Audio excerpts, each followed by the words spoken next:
Blog Talk Radio. Oh, it's time to get real. Oh, yeah. Reality, spirituality. It's a new experience. Reality, spirituality. Yeah, keep your ears open for this one, man. Reality, spirituality. You got a question for RLN? Reality, spirituality. Yeah, it's time to get some answers, baby.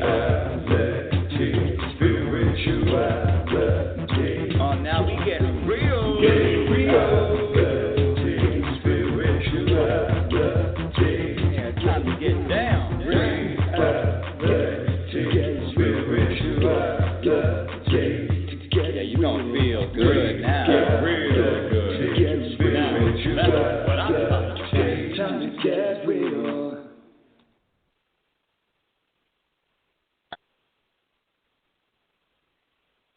Yeah. Oh, it's time to get real. Oh, yeah. Reality, spirituality. It's a new experience.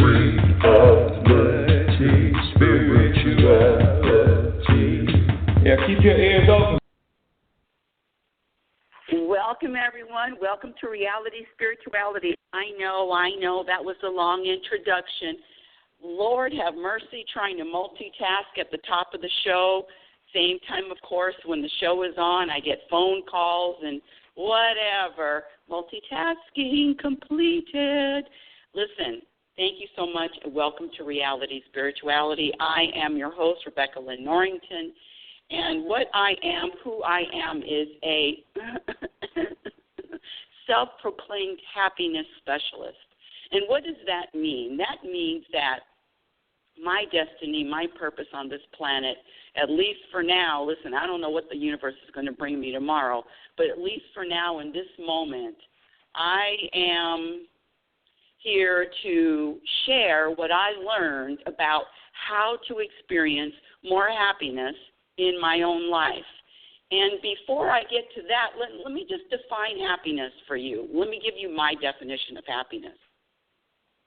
And my definition of happiness is to be able to feel a sense of balance, a sense of peace, a sense of knowing that everything that is happening is in order, to know and to trust that everything that is unfolding, everything that happens to me, everything, not just the things I like, not just the things that, ooh, this is fun. No, everything that happens, and see, that's the rub, that's the truth. Everything is there to get me to another place of growth, to get me to another place of consciousness, to get me to another place of evolution, to get me to a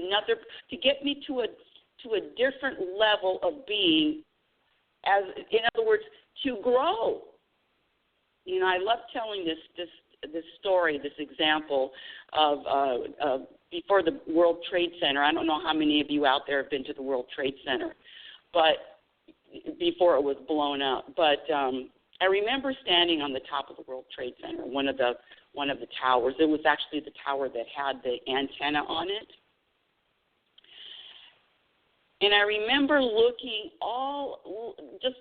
around, doing a total 360.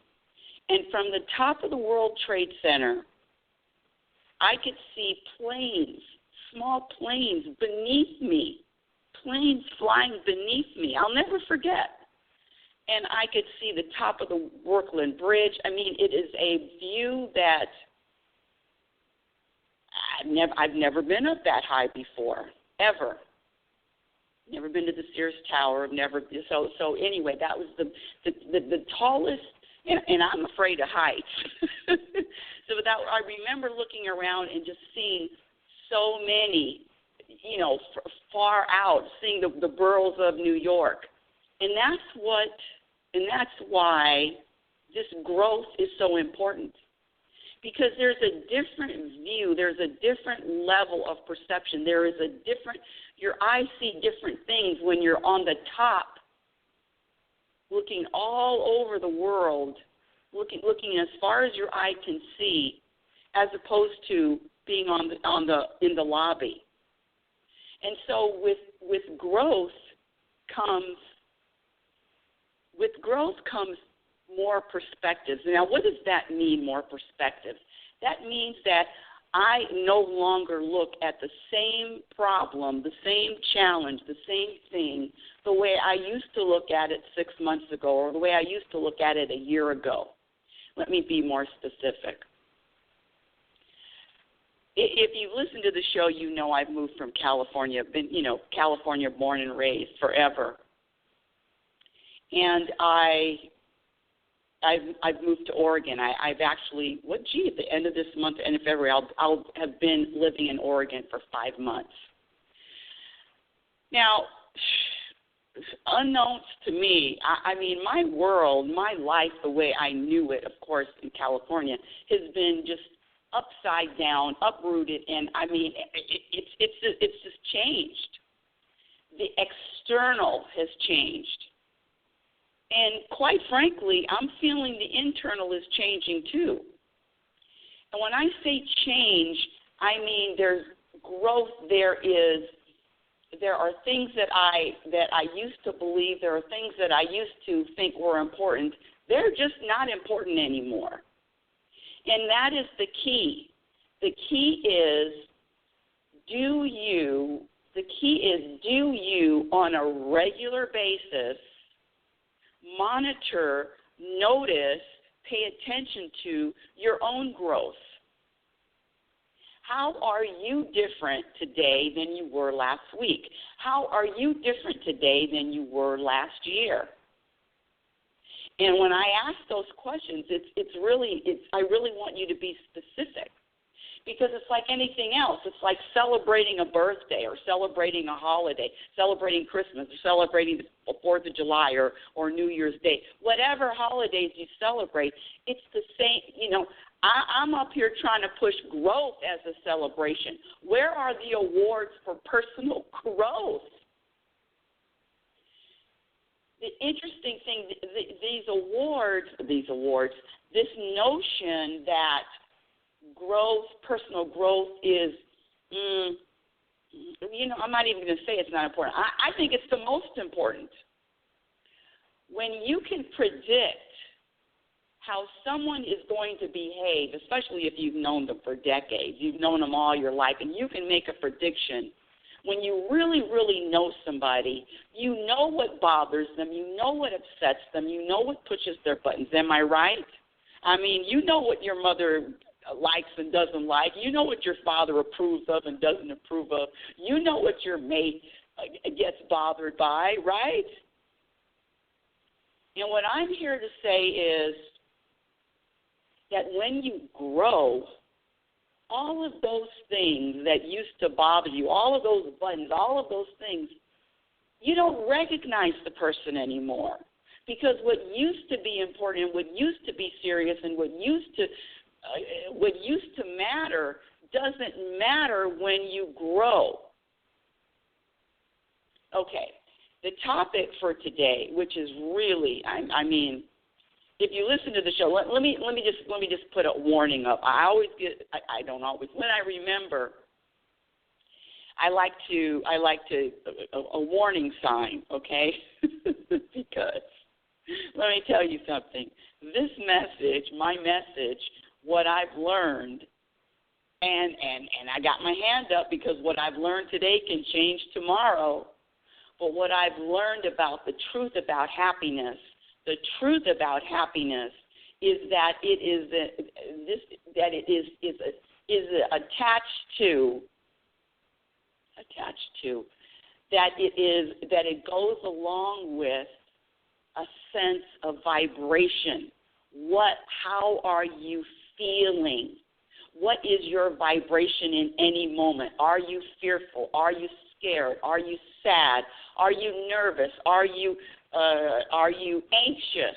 Are you annoyed?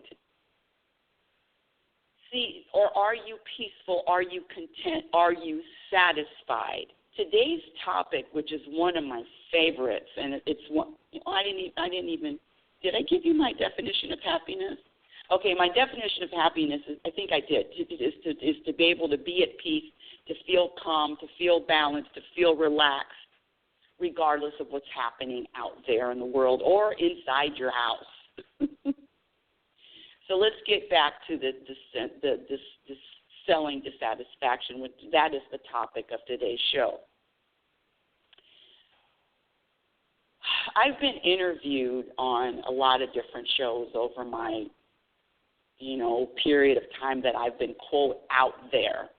And I've had my own radio show over 8 years, online radio show, and, there was a time when I had guests every week, and there was times it's just me and the audience, and it just evolved into this. I love having guests. However, if I have a guest, it's all via inspiration. I don't go out and look for people to be on the show, even though I don't even know why I'm even getting off topic. And I can. If you've listened to the show, I can go on. But what I'm saying is everything that I'm doing in this life right now, every single moment, every decision is all inspiration-based. And with that said, honestly, I have my hand up in the air. With that said, there have been a lot of moments, there have been a lot of days where I really don't do too much of anything. Now, when I was living in California, there was always something to do. I was on a schedule. I had fitness classes that I taught.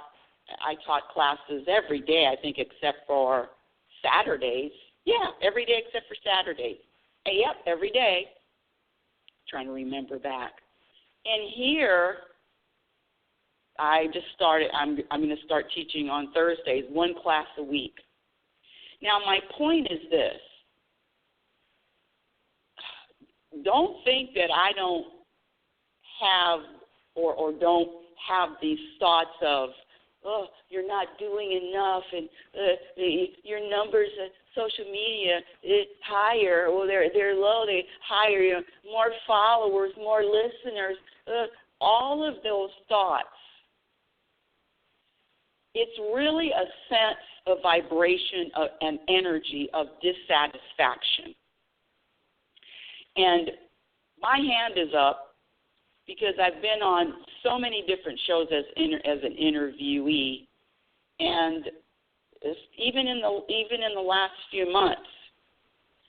But what is out there is a selling dissatisfaction. I mean, people are selling out to the world, are you satisfied or are you dissatisfied? I mean, even the television, even the TV commercials, it's all about being dissatisfied, not happy with the present moment, wanting something different than what is, wanting something, quote, and I use air quotes because, I don't use labels, wanting something better than this present moment.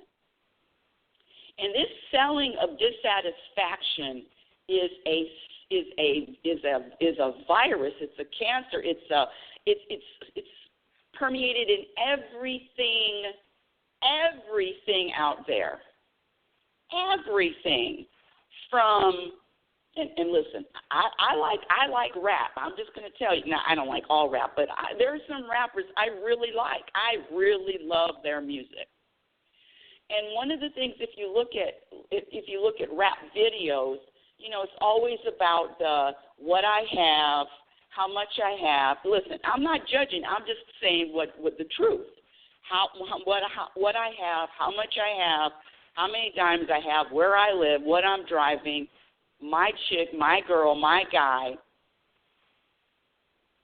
But to tell the truth.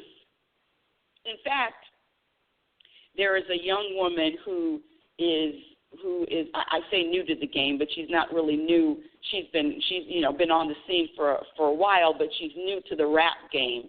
And her name is Cardi B. Cardi B, C-A-R-D-I-B.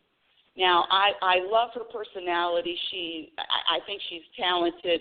I mean, she's just way out there. But one of the things that I really appreciate this woman, and I have never heard anybody in the inner, well, I haven't heard, and I'm not going to pretend that I hear everything, but I haven't heard somebody that has risen to fame so quickly as this young woman has. I believe she's in her mid-20s. I mean, risen to fame from being a stripper, okay, being a stripper for years, and then also wanting to do music. I mean, music is her passion. She loves music and rap music. And so, but what happened, because I'm following this young woman, looking at some Instagram videos, and listen, she's not for everybody, okay? I'm just letting you know she's not. But what she has honestly said on her live videos, on her live Instagram videos, is that I thought that being in the music industry was going to be a dream come true. Doing my music, filling up stadiums. I mean, she's traveled all over the world now. She gives concerts all over the world. Again, rap concerts. So, it's everybody's taste is different. But there is an energy. She went on and she did this for like minutes, maybe 20 minutes, of how disillusioned and how she was happier. Okay, when she didn't have the fame, she was happier being able to go wherever she wanted to. In fact, that's one of the reasons why Sia, I don't know if you know Sia, it's spelled S-I-A. She's a songwriter, and oh my God, she's one of my favorites. She's got to be one of my big favorites, music, as far as singing, the songs that she writes. She's written songs for Rihanna, for Christina Aguilera, for Beyonce. I mean, she's out there. But when she performs with a wig over her face.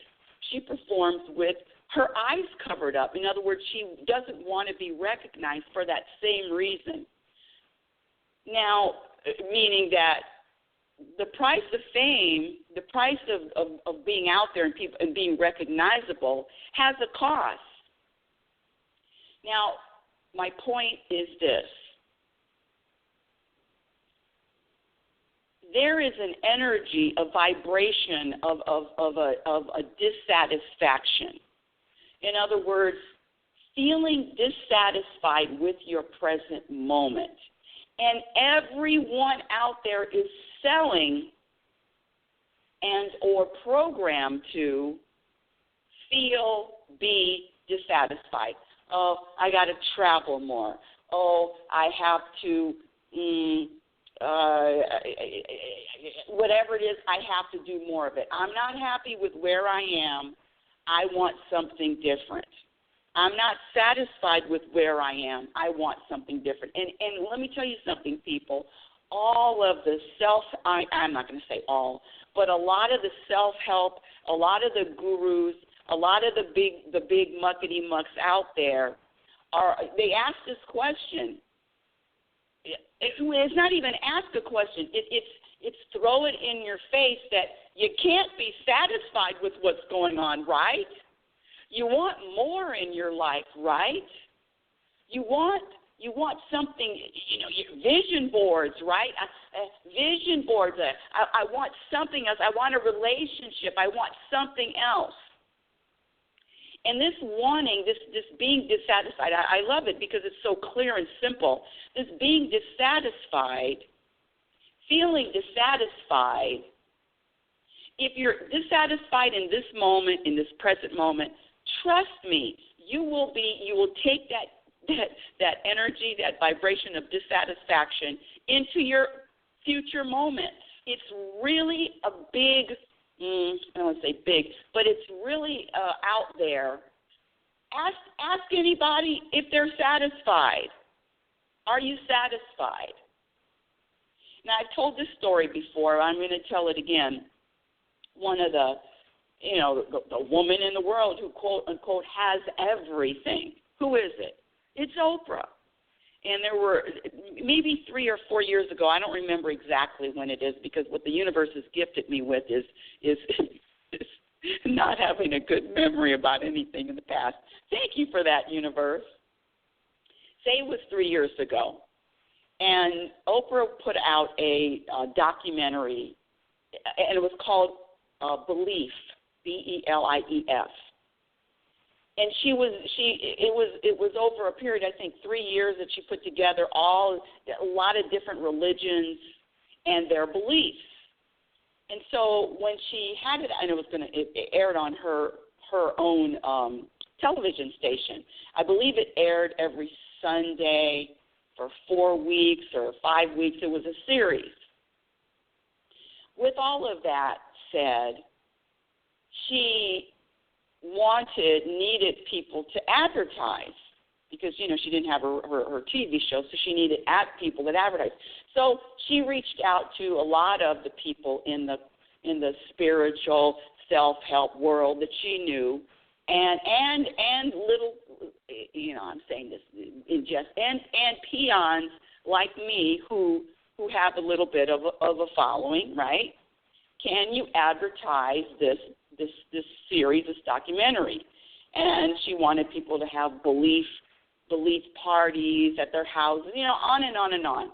So with all of that said, forgive me if you've heard the story more than once, but anyway, it's a very powerful story, if you ask me, and I'm the only one you're asking. So she went on a conference call with all of the peons, all of us, little people, and she was being interviewed, and she just wanted to say thank you for, I don't know if she said thank you, but she wanted to promote the show, the documentary Belief. And I remember she told a story, and it was around the same time the Pope was visiting the United States.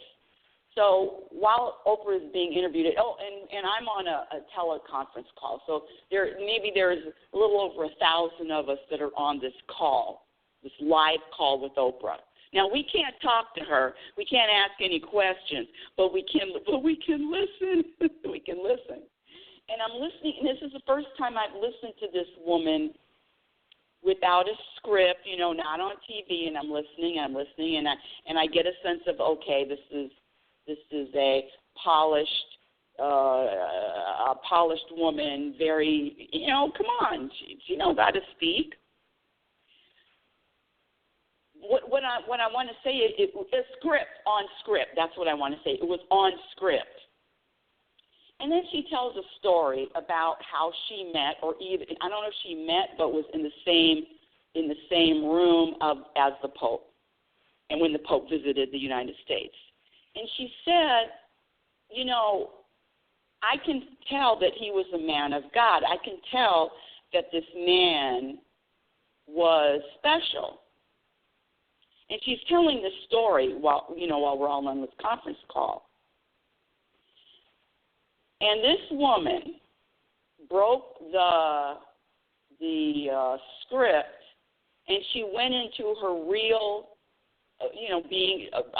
really with the real comment, a real message. And she said, now, a woman that has everything that money could buy, correct? Everything. All the connections. Nobody's going to turn down a phone call from Oprah. All of the connections, all the money, all of the houses, everything. And when she got off the script, she says, I can tell this guy, I can tell that the Pope was a man of God because he exuded peace. She used the word peace. I use the word peace the same as I use happiness. It's the same thing. If you're peaceful, internally peaceful, as happiness, right?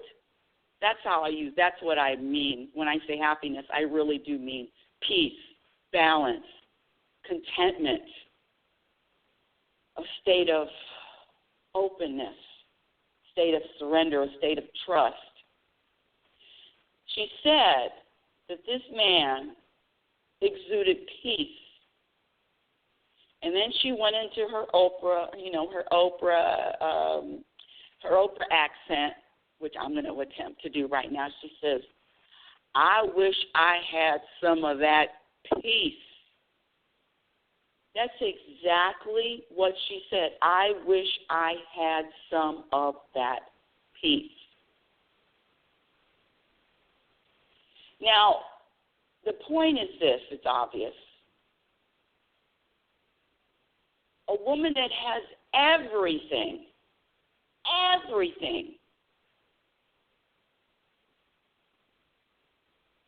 is still dissatisfied. Now, I'm not saying she's dissatisfied, but still puts out, I want some of that peace.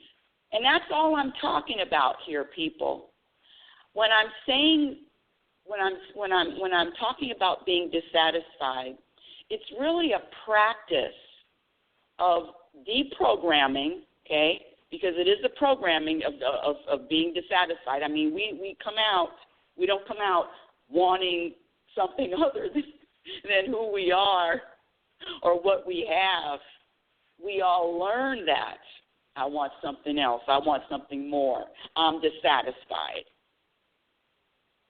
The sense of dissatisfaction is a programming that will, listen, I'm just speaking for myself, that keeps me in a place of unbalance, unease. It's a wrestling with the thoughts, okay?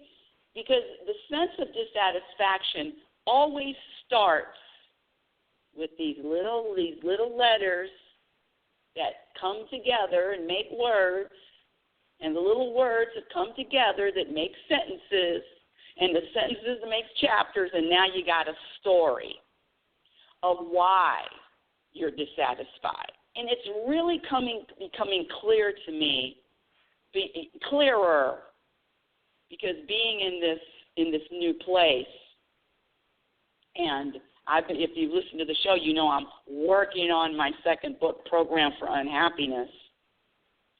But being in this place,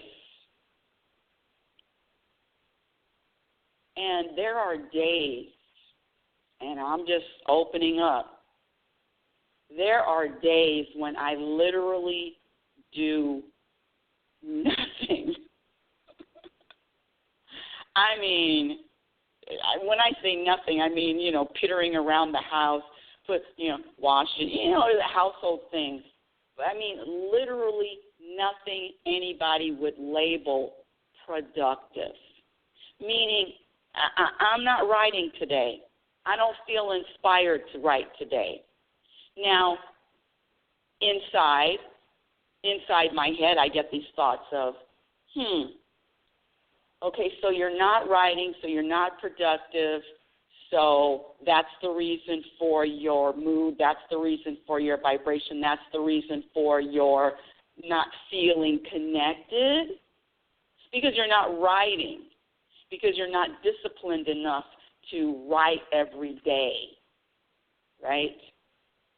So these are all the thoughts that I hear that never go away. And I have this constant battle with, well, if I started writing, and maybe if I wrote for 4 hours, 5 hours a day, then I feel better about myself, or I feel better about the situation, or I would shift my energy if I was writing something productive. You follow me? And that's the lesson. My mood, my vibration, my energy, my sense of satisfaction does not come from whether or not I'm writing or I finished a chapter. And that's what really just has been thrown in my face, because, listen, I'm my number one critic. I'm my number one I can judge and criticize what I'm doing and what I'm not doing in a second. Anybody out there know what I'm talking about? But the bigger lesson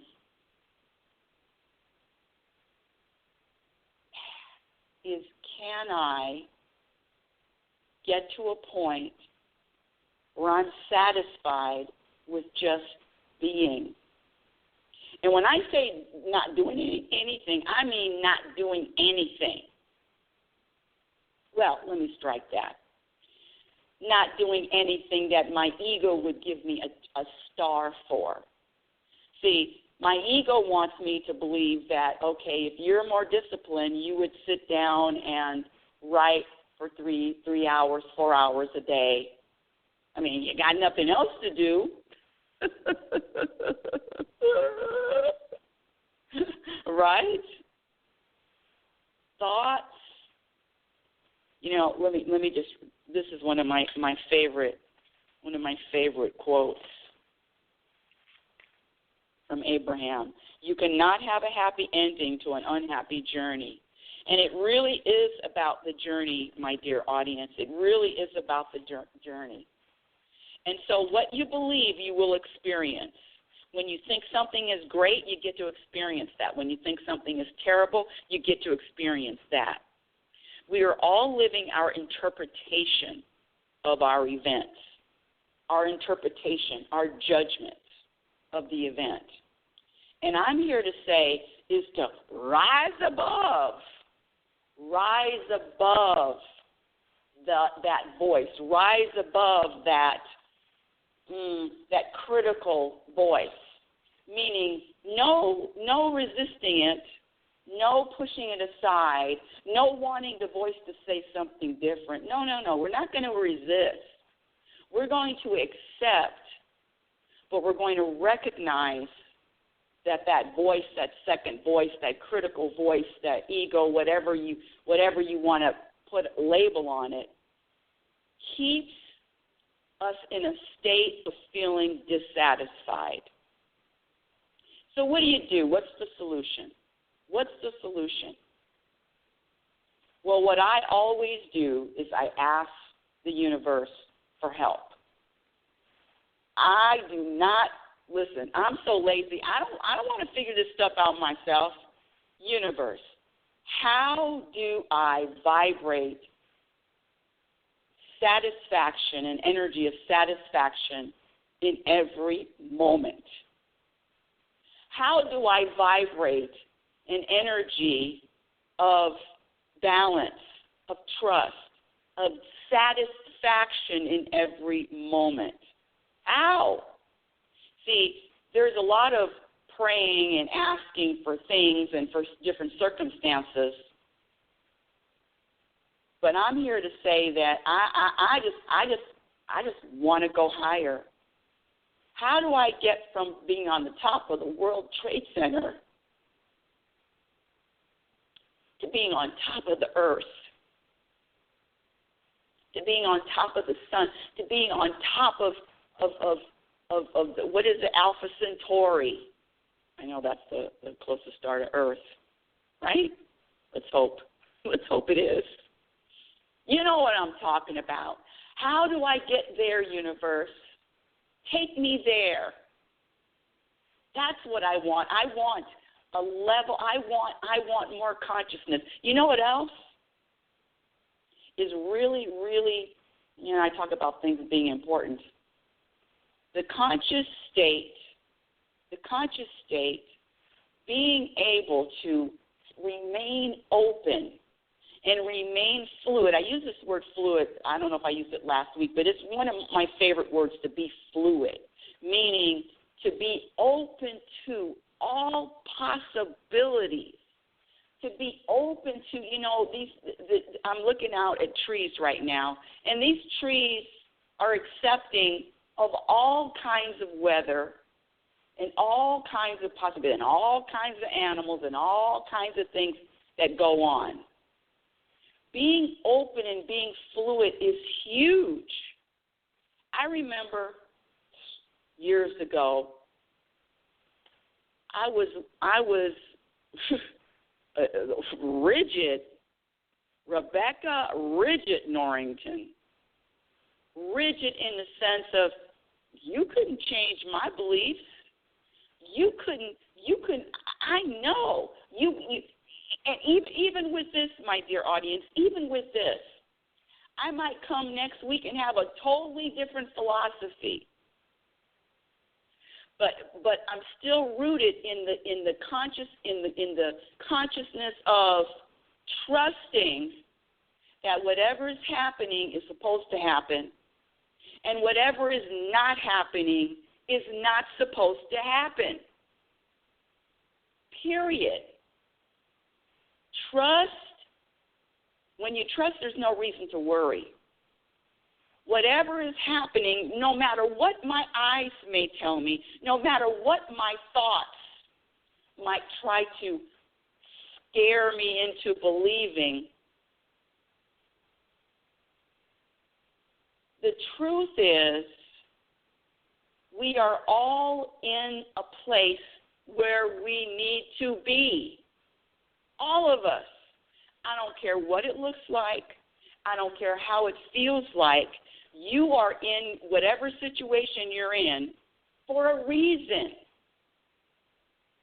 I know it's hard to hear. I know I want something different, but I'm here to say when you really sit with that and accept, okay, universe, here I am. Not my plan. I wouldn't have wanted this. No, thank you. I wouldn't want to experience this, but apparently I'm experiencing this for a reason. I mean, I could give you a list. Oh, I could be talking about writing. I could write a list of what I don't think I needed to experience. I could write a list of what's wrong with this picture. And I'm here to tell you, I'm actually here to beg you to begin to look at the world differently and to look at your life differently and to look at this life with not what you think you know or what you're programmed to believe, but look at the life with openness. And here we go. Can you get excited about uncertainty? Can you get excited about not knowing? Can you get excited about trusting the plan? Can you get excited about that? Can you get excited about giving up this illusion that you have control over what's happening? That you worked hard and you got what you got because of you? Can you let go of that? Well, it doesn't make sense, Rebecca. Of course I got what I got because of me. If I didn't go to law school, if I didn't apply for that job, I wouldn't have had the job. And if I didn't write all these words down, I wouldn't have had the first book. Well, let me say this.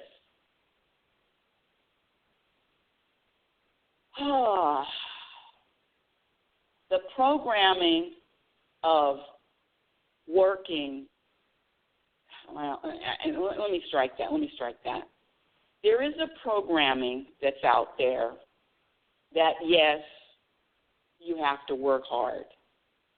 And I'm telling you right now, look out in nature, and there is nothing that is hard for nature, for Mother Nature. Absolutely nothing. From the storms that brew, from the growth that comes to the ground, from the animals, there's nothing difficult about it. Take your body, take your physical body, the way it operates. There is, gotta keep breathing. Gotta make sure those skin cells slough off. Gotta make sure I have new skin cells. Gotta make sure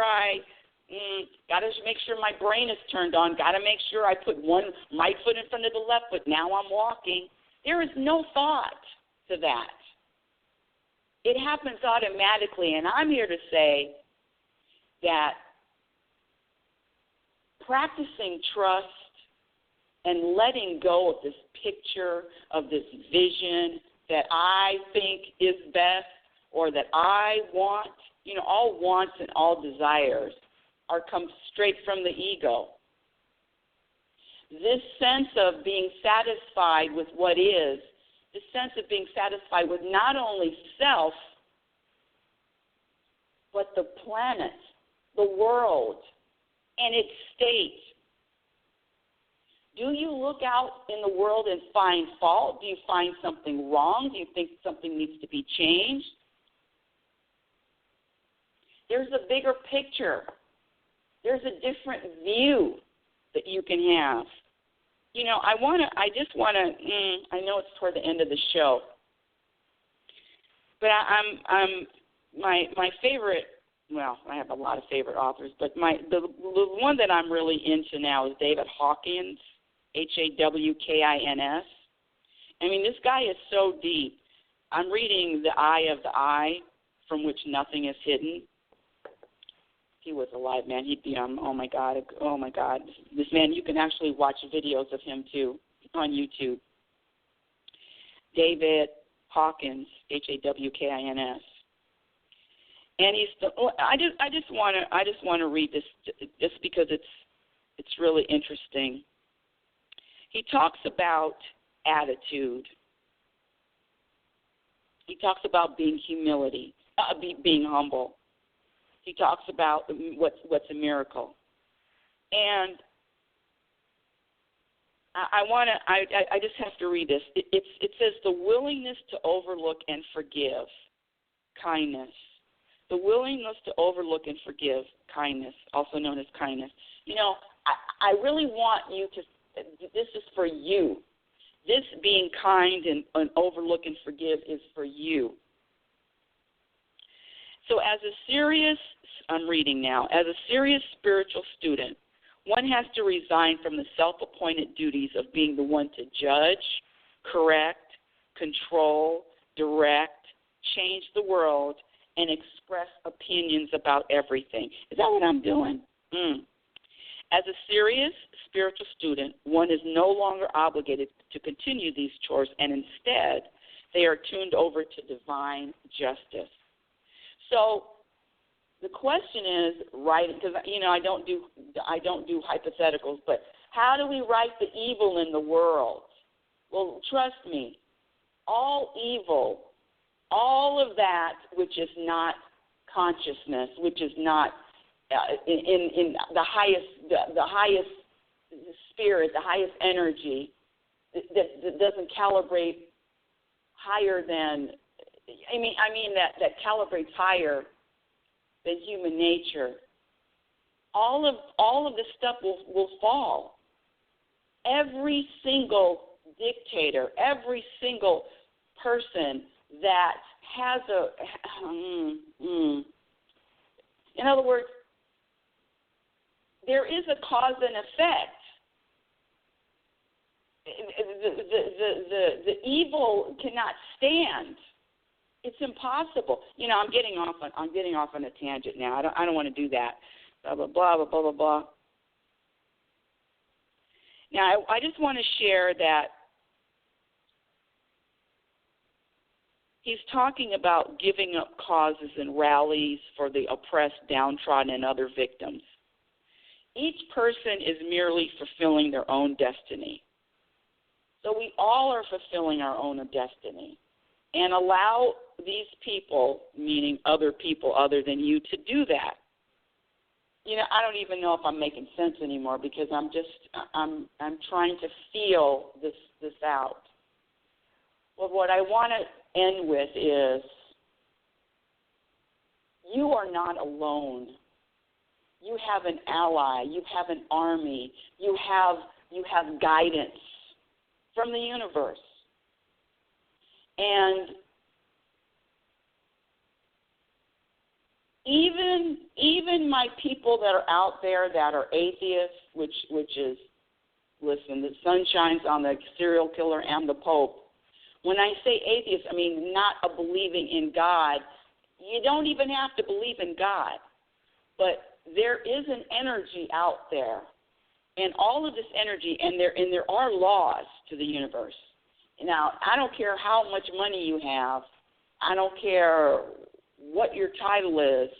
If you jump off of a 3-story building, you're going to fall down. The law of gravity is there, period. And there are laws of cause and effect.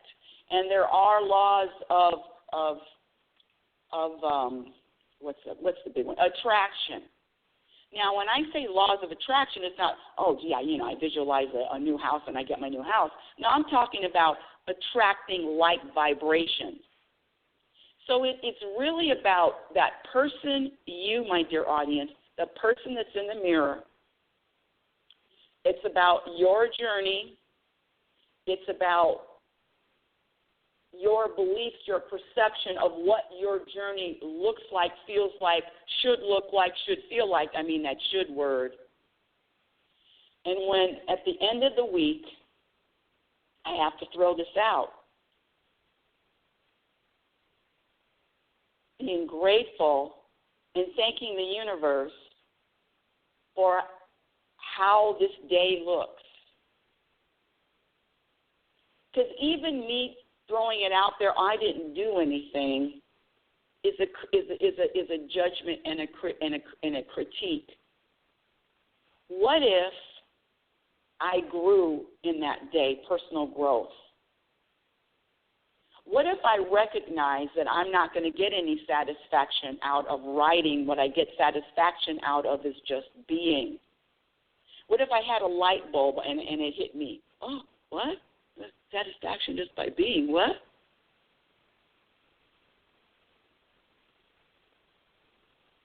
Is my dissatisfaction based on what man looks at and what man feels is important and what man feels like is an accomplishment? Or is my satisfaction based on what God thinks is an accomplishment, whatever that could be? I mean, I'll tell you right now, God's not impressed with your money or your titles or you know, out there working it.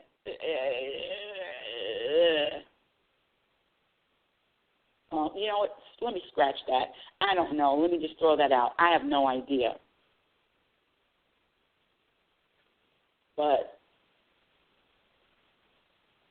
it's time to shift this out there view and come all the way back to this inside view. And come all the way back to a sense of feeling satisfied. And come all the way back to recognizing what this world doesn't recognize.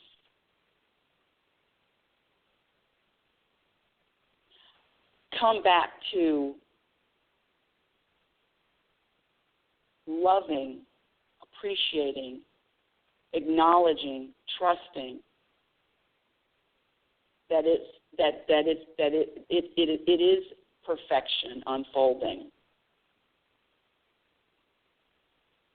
Your eyes might deceive you. Your bank account might deceive you. Your health might deceive you. Your relationships might let you down. Well, that's only if you have expectations.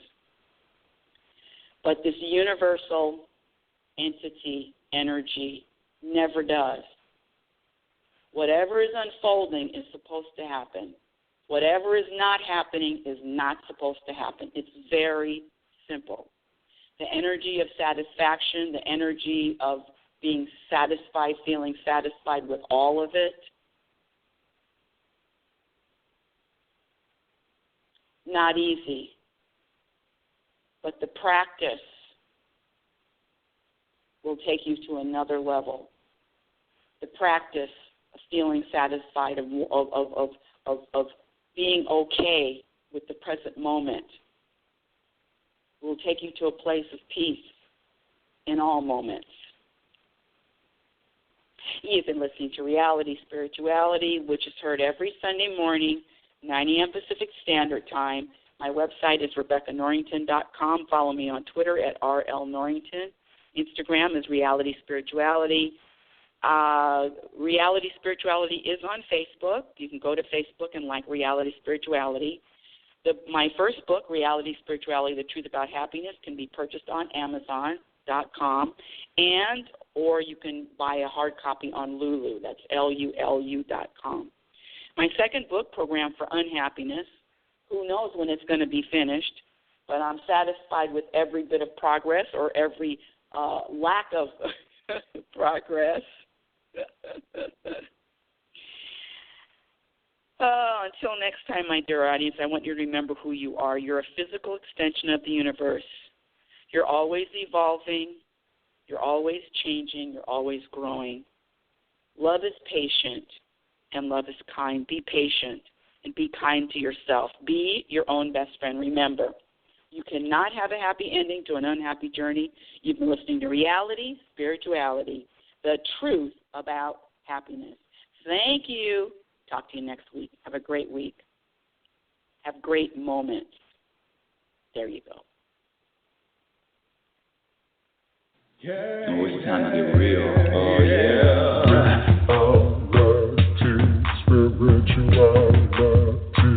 It's a new experience. Reality Spirituality. Yeah, keep your ears open for this one now.